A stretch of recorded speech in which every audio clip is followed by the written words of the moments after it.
My wife and I have extremely high standards when it comes to food, and coming from a fully fledged household kitchen, we didn't really know what to expect from cooking in an RV. Oh dear. Oh my. After having spent a year in this RV, we've learned a lot, and I'm going to demonstrate that with the right setup and motivation, not only can you cook, but that you can cook some serious gourmet meals. I'll start with a Greek feta cheese quinoa bowl, and then I'll go full 5-star, top-of-the-line French cafe and make an eggs Benedict with Americano, all from scratch. Like I mentioned, we have created a particular setup that has turned our RV into a restaurant on wheels, so let's take a brief tour. This Class C has a forehead that we've dubbed the attic, and since no one except the cat uses the space, we've placed a bunch of drawers here, in which among other things, we store spices, flours, baking items, grains, teas, and canned goods. In these cabinets, we've got our vinegars, oils, cooking wines, as well as rubs. You'll notice these are all in bins, because unlike a regular home, an RV causes an earthquake each time you're on the move. This prevents things from moving around. In this drawer, we have all our baking sheets, cake pans, cookie sheets, etc. The fridge can fit a deceptively large amount of food, and it does come with a freezer. Above the fridge, I've got my coffee making supplies, including a manual espresso maker. And the pièce de résistance, the kitchen. Off to the side, there's a pantry with slide-out drawers, some of which we installed ourselves. Above the stove, you'll notice a conspicuous absence of microwave. Naturally, since we're a self-proclaimed 3-star Michelin RV restaurant, we wouldn't dare use such a contraption. More specifically, however, getting rid of the microwave freed up a gigantic amount of space in which we store no less than 6 small appliances, including a Vitamix, food processor, and a sous vide machine. To the right of that is the dish cabinet, which is filled with nesting bowls, as well as nearly indestructible plastic and melamine dishware. Finally, we have our sink, as well as oven range. The range isn't all that different from a normal one, except that the oven is very small and has poor temperature control. So although precision temperature control, such as one that would be needed for a cake, is probably out of the question, more robust things like meats and casseroles do just fine here. Lastly, before I show you how to be the Gordon Ramsay of RV parks, here's what to keep in mind when you cook in an RV. First, you have limited counter space, so you have to balance prep with cleaning and putting things away as soon as you don't need them. Second, you are the dishwasher. You have to be extremely conscientious about generating the least number of dishes. Third, avoid cooking anything overly greasy inside, because RVs don't come equipped with very good range vents, if they even come with one at all. To that end, something like an outdoor griddle is very beneficial to have. Finally, the plumbing is not the same, so you can't put any food down the sink. I have a video on exactly this topic, but the bottom line is any food excess or oils need to go into the garbage rather than the sink. With that, let's cook that Greek quinoa bowl. And what I'm going to start with is drawing the curtain, because I don't want any smells to get into our bedroom. Then, using all of those lovely storage ideas that I described before, I'm going to gather the ingredients: marjoram, oregano, quinoa, the works. Then, using those handy-dandy slide-out drawers, some onion and some garlic come out of there. Next, you'll notice a trend. Everything we have is nested, so here I'm gathering mixing bowls and strainers, sieves. Even the measuring cups are nested, which maximizes the number of tools and utensils. We even have a lemon juicer. Now I'm performing the peculiar procedure of turning on the vent, which is in the ceiling, because there isn't one above the range. Next, in anticipation of needing to use the oven, I move the garbage can, which can clip from surface to surface.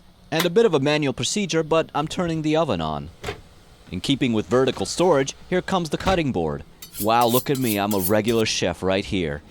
Now I begin cooking in earnest, and there's a bit of a philosophy here of keeping the counter as clear as possible. To that end, you will frequently see me putting things into the sink or just away. Now I'm chopping some garlic, and I'm showing this to you because the ends have to go in the garbage. Nothing can go into the sink, because that stuff may go rank in the gray tank. And I'm showing you that I can wash my hands here because we have leaves in the kitchen sink that we can remove in order to maximize counter space or be able to use the kitchen sink.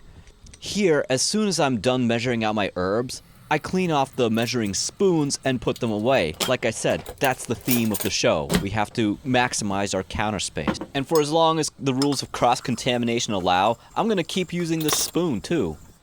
You know, in some ways, I actually feel a little bit more at home here in terms of cooking, because Everything is so close together. I don't have to run anywhere except maybe like 5 feet away to gather something that I need.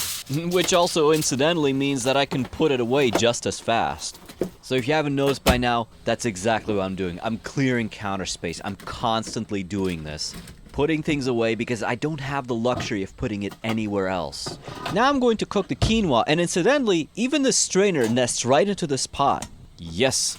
And I've learned certain tricks, such as squeezing air out of a bag in order to minimize its footprint, so I can have more space to fit more stuff in our drawers. Here I'm rinsing quinoa, and that's great, but what's actually important here is that when I go to dump it into the pot, I make sure that not a single grain remains. Because remember, nothing can go into the sink. Even the usage of water becomes interesting when it comes to cooking in an RV.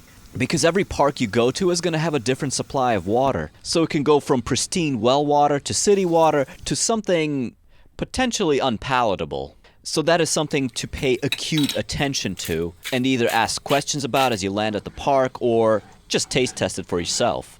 Oh yeah, I'm definitely using the same spoon here.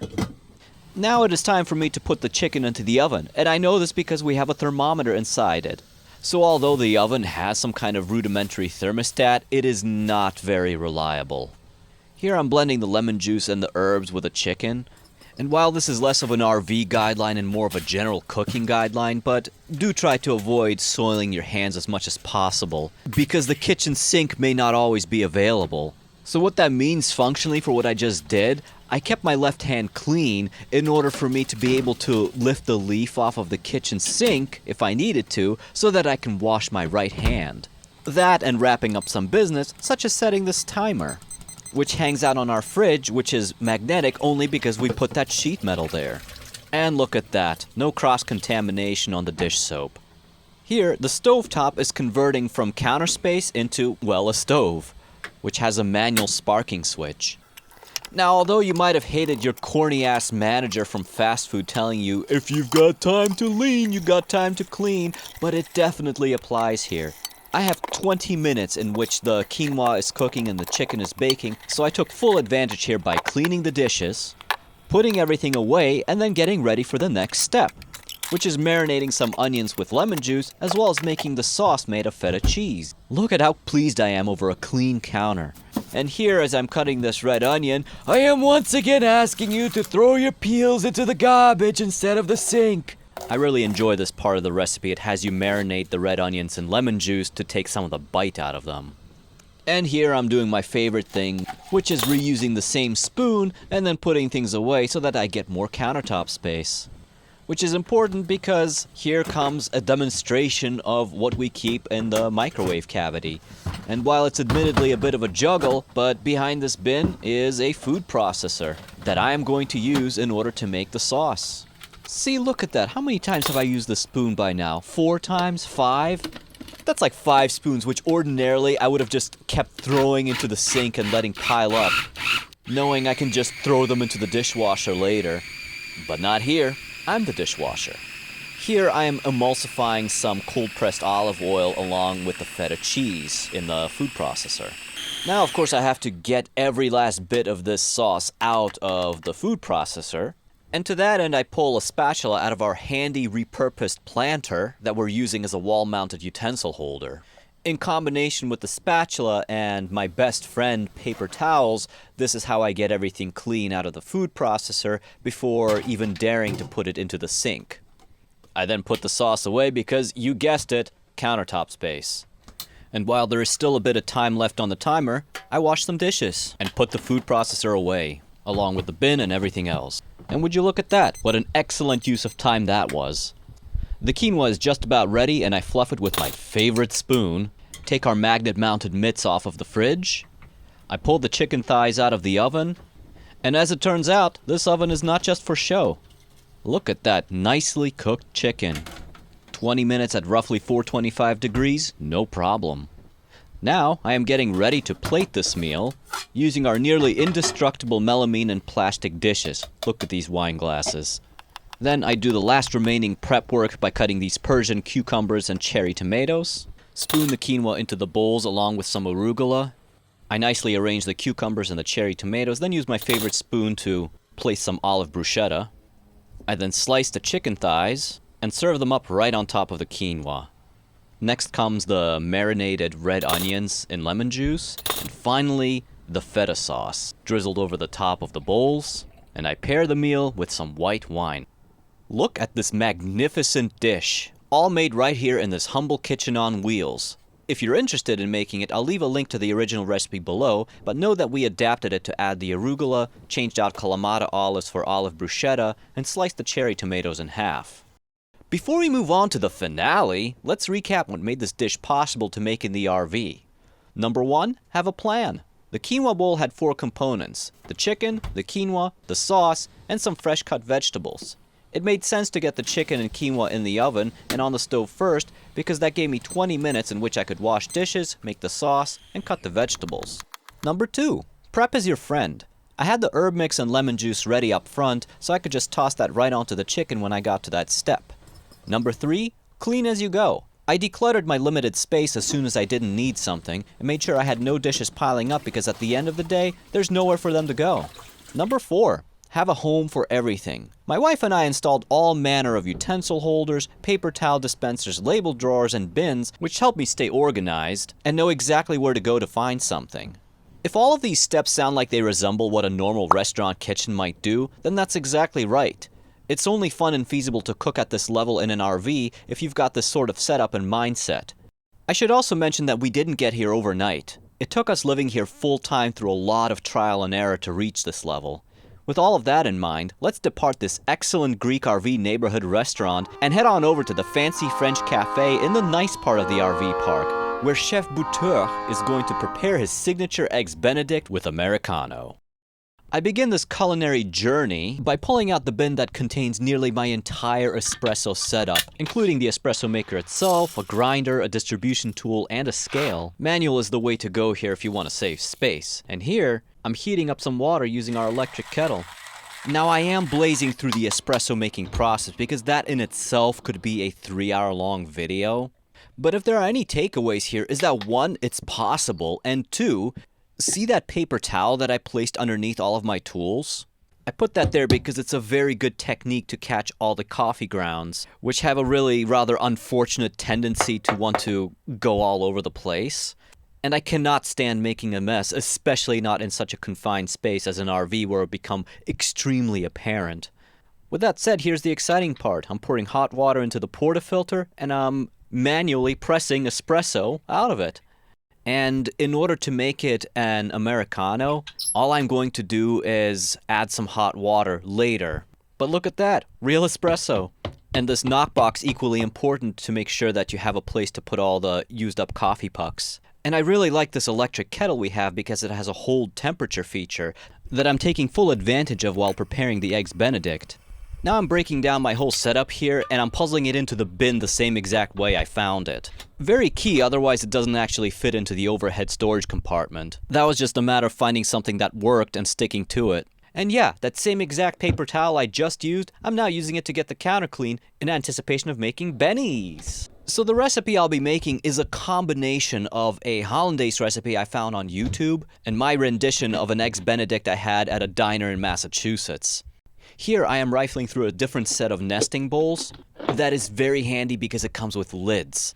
And so first up is the sauce. Now the sauce is based on a wine reduction, which infuses some cut shallots. I add both the sliced shallots and the wine into this pot, then I let it simmer in order to extract the flavor out of the shallots.